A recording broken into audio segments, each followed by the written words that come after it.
Good afternoon, Facebook, YouTube, Twitter, and Google+. This is Rich again, back for your second video blog of the day for Saturday, September 3rd, 2016, around 3:14 in the afternoon, Berwick, Massachusetts. It's sunny out, about 72, 73 degrees. Nice day out. Tomorrow's going to be more of the same, but Monday through Wednesday's forecast is a little tricky at best because it depends where Hermine goes, because it's going to be spinning and spinning and spinning.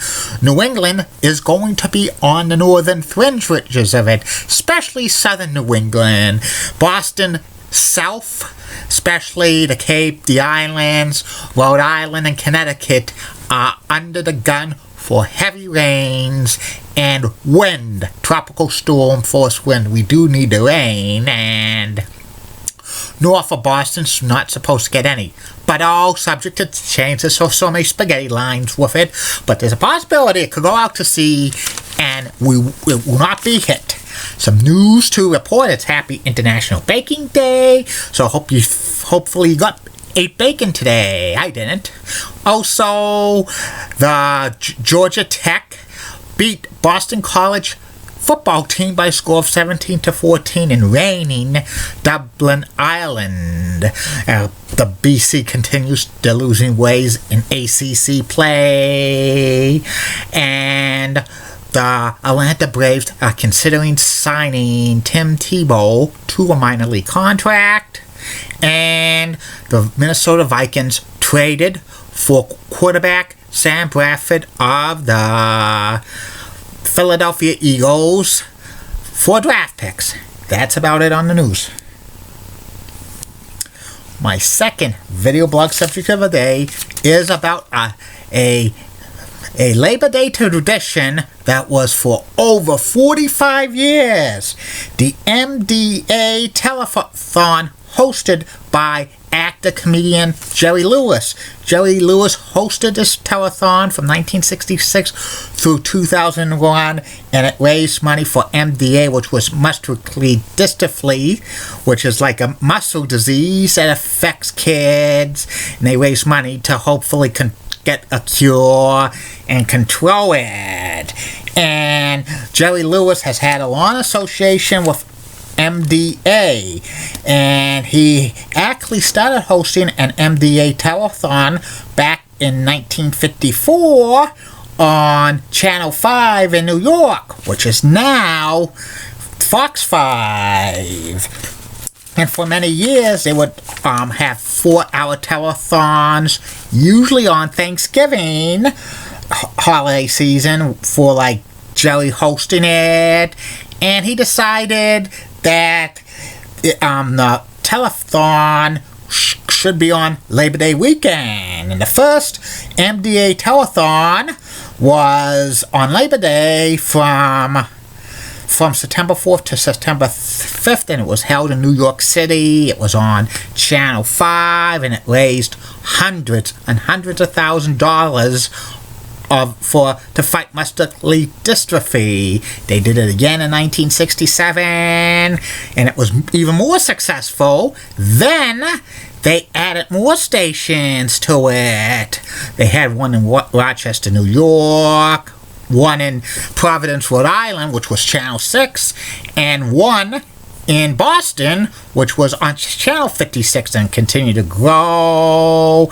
They had a lot of famous actors and actresses do performances like sing and tell jokes, and they also showed stories of kids affected by MS, and it continued to grow and grow. More money was being donated. In the 1970s, the show was moved to Las Vegas to be produced, and for the next 40 years or so, it was filmed in Las Vegas, except for a couple of times.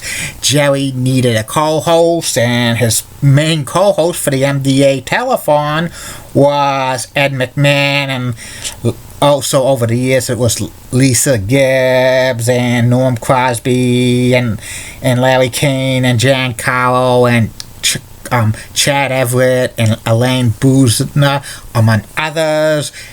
Jerry Lewis was on the telethon most of the 21 hours it was being shown.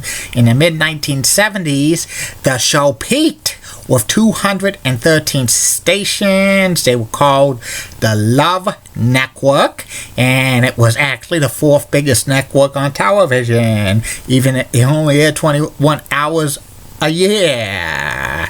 And Channel 5 in Boston became the MDA station, and TV stations, local television stations, actually had the news departments have maybe 7 to 8 minutes each hour of the telethon to have like pledges for the local stations, and they sometimes had kids do talent and other good stuff and stories.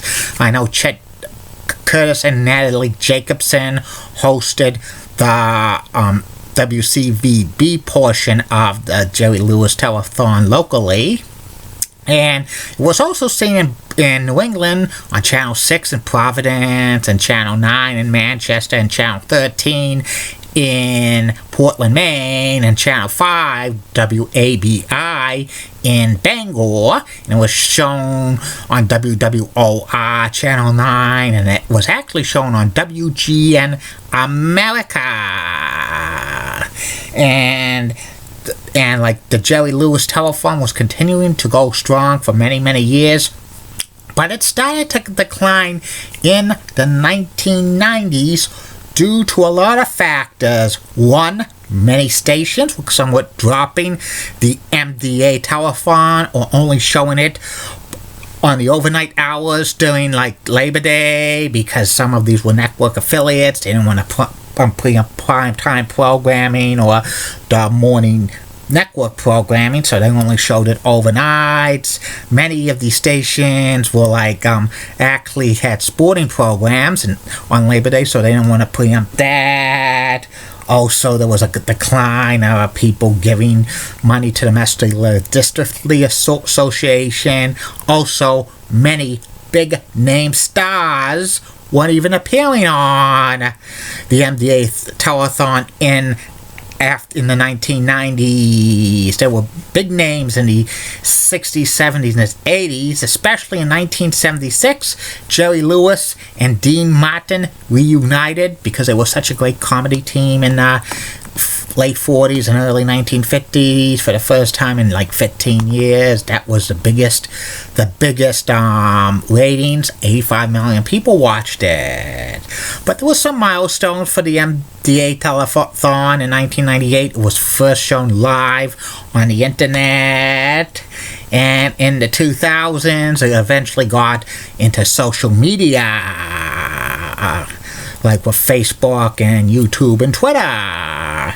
And also, another decline in the MDA telethon was Jerry Lewis's health. He suffered through some health problems. He did not, half the time he didn't appear live. He sometimes appeared on tape segments.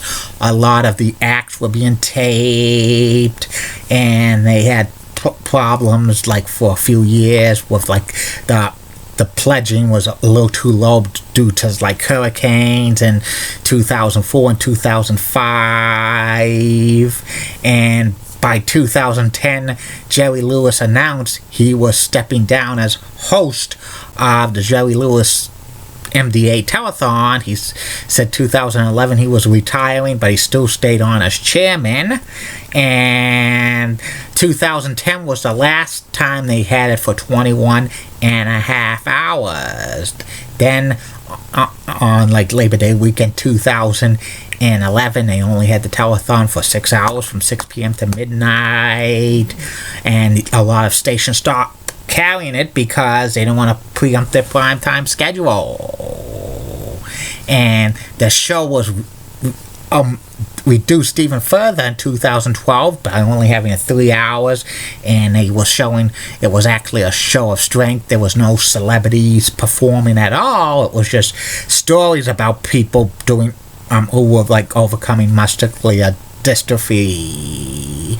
2013 and 2014, the MDA telethon was moved to Sunday nights on ABC for 2 to 3 hours, but they didn't call it a telethon. They still showed more stories, shows of strength about like people fighting MDA.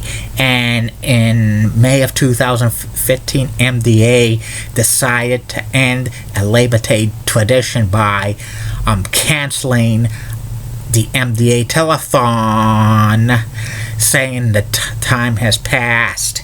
And over $2 billion was raised in nearly the 50 years the MDA telethon was on the air. And it was just such a shame for this telethon to be canceled, especially with like Jerry Lewis hosting it for so many years.